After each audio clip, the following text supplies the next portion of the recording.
Welcome to another weekly edit. For this week, I'm going to edit a shot from my latest video, a lovely morning at Hale for sunrise. And I took a shot which I couldn't get as close as I wanted to the subject, so I was fully racked out at 200mm, and I knew at the time that I was going to have to crop this shot. So I thought it'd be a good one to show, sort of the power of the cropping tools. But it's a good idea at the time to have kind of in mind what you're trying to achieve. So this is the shot, and you can see it's going to be quite a big crop from where we, from the original. But yeah, I envisaged it at the time. Now, obviously, it's easier with landscape photography to try and envisage the end result because you've got that bit of time to kind of slow down. Whereas maybe with sport, action, a lot of the time it's just about getting the subject focused in the middle of the frame and then maybe thinking about your crop afterwards. And cropping is a really powerful tool to improve your composition. But in this example, it was about, I knew what I wanted in the end result. I just couldn't do it in camera because I couldn't physically get the reach to the subject. And my thought process with this shot was, I didn't want this white area that we can see at the back of the boat, the Shimano logo in the background. Didn't particularly want that. It was literally just about those buoys hanging over the edge of the boat, the ropes to the left-hand side, and then that reflection in the water. And I think a lot of people kind of worry about cropping, but I mean, I've only got a 22, I say only, 22 megapixels, I think is more than enough. And even by cropping this image quite heavily, we're still going to have enough information that if I wanted to print it, say, A3, it would cope absolutely fine. So I think people kind of worry about cropping and going into too tight. These modern cameras have plenty of resolution, and arguably 40, 60 megapixels, do you really need it? I'm not so sure. But there are scenarios where more resolution does, particularly in wildlife, etc., where your subject might be a long away. That cropping power is useful. So it's going to be a really straightforward edit. In some of my videos I've said it's an easy edit, and I've had some feedback that maybe it's not that straightforward, but hopefully this one will be pretty straightforward. So we're in Lightroom Classic. Usual rules for me of actually already applied. Lens correction, so remove chromatic aberration, enable profile corrections. If we just turn that on and off, we just see it's a Sigma 70-200 lens that I was using, and it is just taking a little bit of barreling out of the lens for me.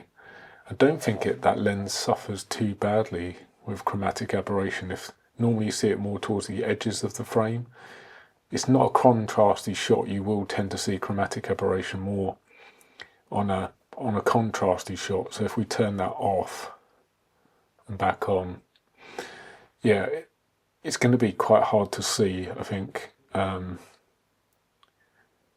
over the video. But if I zoom in, there's a little tiny bit of like green fringing down this white edge, and when I turn remove chromatic aberration off, it is taking it out, but it's really not that much at all.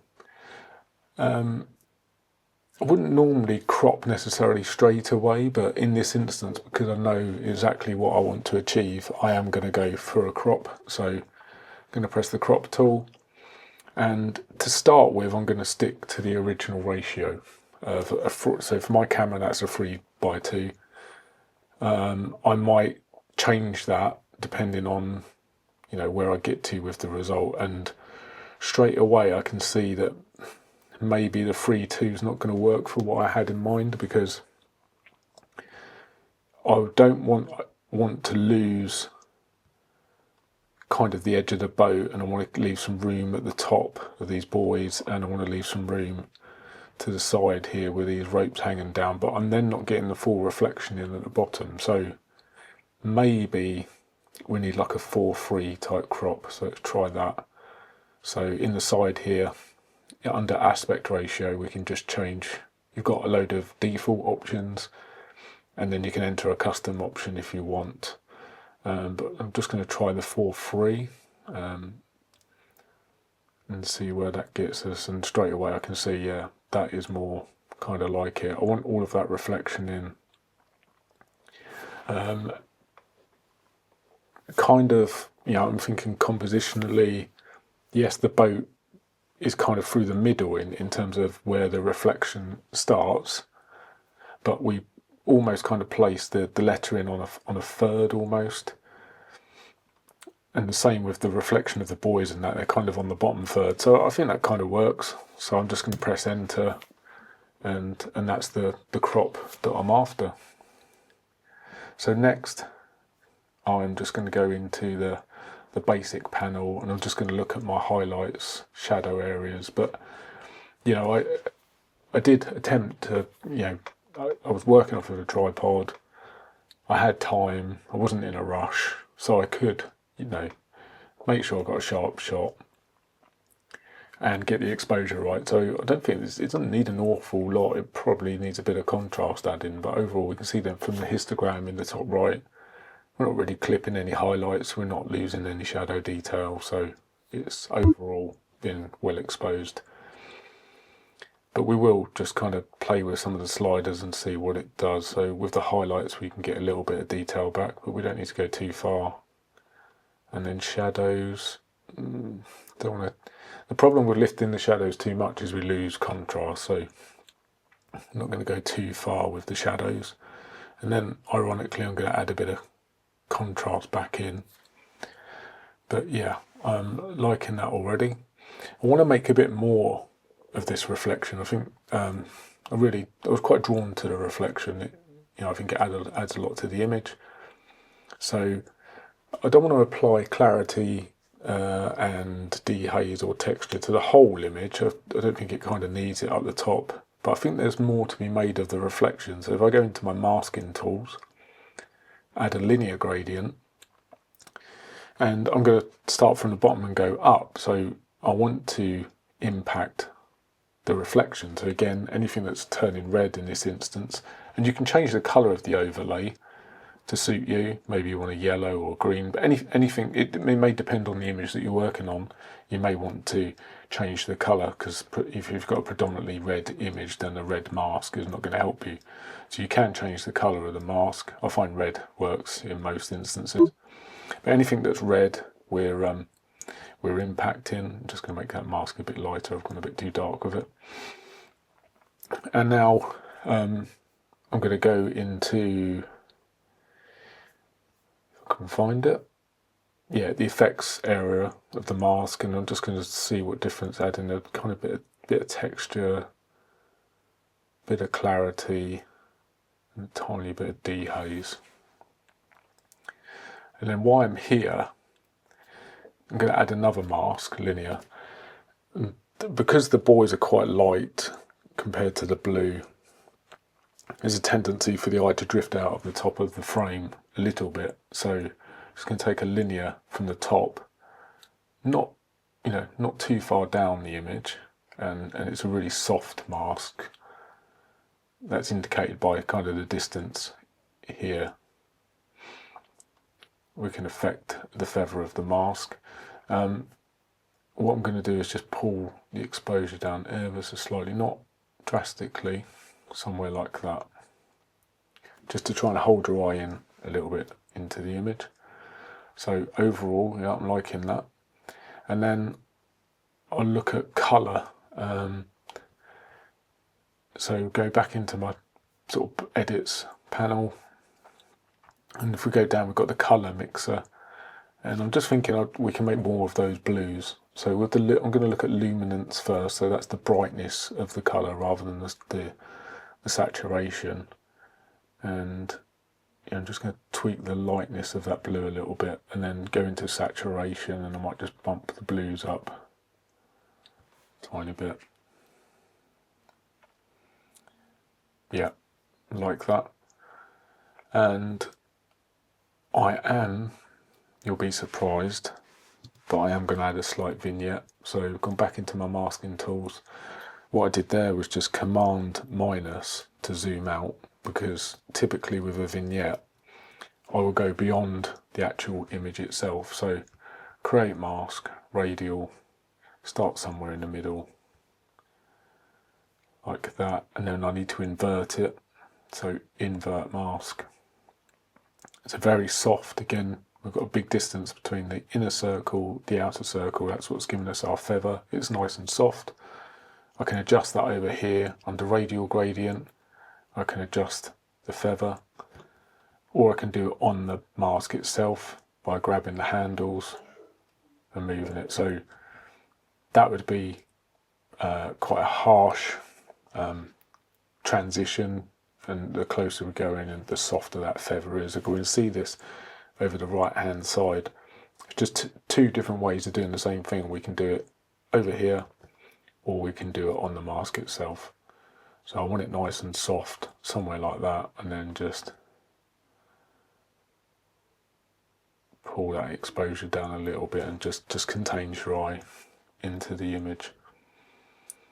So let's go back to it fits the screen, and then my last step is just to check. I just want to check what my whites and blacks are like in the image. So under the basic panel, I'm going to hold Option down, and on my white slider, so anything now that's appearing in the image has got an element of white in it. So if we go back to the start, we've got just a little bit of white here on this chrome work. I'm just going to push the whites a little bit, and then with the blacks we've got, so as a starting point we've got no blacks, so I'm just going to introduce a little bit of the blacks. Doesn't need a lot. Good, so let's so we've got a backslash, we can go, that's where we started, minus the crop, and that's where we are. Very, not a lot in terms of the edit at all, really. Might just take out this area here. It's that little reflection I find just a bit distracting, so we're going to go into the remove tool and just take that out. Just find it is a reflection, it was there, but because it just looks different to the rest of the reflection, it just kind of looked a little bit like a bit of detritus or something. Just didn't look right. I am just going to try a radial filter. What my thought process is now is the boat is kind of one tonality right across. So kind of the reverse of a vignette. What I'm going to do is just brighten this area, middle area of the image, just a touch. Again, not loads, just to draw your eye in. I think that's made a big difference actually. If I turn that off, overall the image is fairly kind of flat in tonality. Turn that back on, it's just drawing your eye in slightly into that centre of that image, which is where I want you to look. So go back into my edits panel, and the last thing to do is to sharpen it. So I'm just going to zoom in 100%, and under detail, just going to do my normal sharpening. So I'm just sharpening by eye now, and as I say, normally somewhere up around the 80 mark I find works well. And then on the masking, hold Option down. I don't want to sharpen smooth areas like the buoys, so make those go kind of black like that, and that's my sharpening done. So that's before and after, and let's see if we can find out what the size of this image is now with the crop. So even cropping it that much, so the original file was 5,760 by 3,840 pixels, and even with the current dimensions are just over 3,000 by 2,300. I can't do the maths, I'll put it up in the video, but there's enough megapixels there still if I wanted to make a decent print of this image. So yeah, cropping, really powerful tool. Don't worry about you know, really cropping into images, because modern cameras have got plenty of resolution. Unless you want to print A1, A2 or a billboard, or, you know, then it's a consideration. But for most purposes, and certainly for just sharing on social media, you can get away with quite a bit of cropping. So as usual, I'll put before and after up. Any likes, comments, much appreciated. Until the next video, look after yourselves, and thank you for watching, and goodbye.